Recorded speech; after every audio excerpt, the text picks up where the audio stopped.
all, you would see that there won't be any errors. If there are errors, then you will have problem. There would be one warning message for deprecation, that doesn't matter, but apart from this you would not see any error. If there are no errors, then what you would do is you would scroll down, see the name of the Python model and then the deployment. Let's see if these are created. So the Python model would be going here,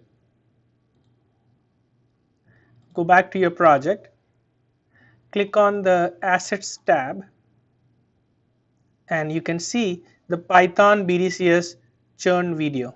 This is the model which was created. Let's look at the deployments.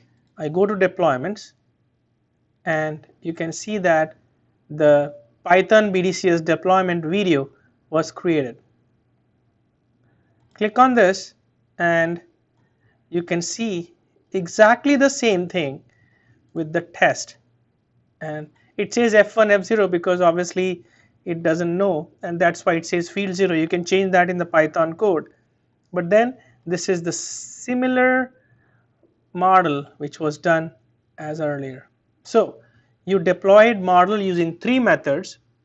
First one was using the SPSS, second was the Watson machine learning model, and the third one was the scikit-learn using the Python notebook.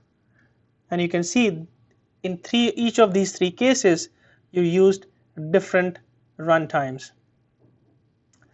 So this was a primer on customer churn predictive analytics use case using IBM Watson Studio.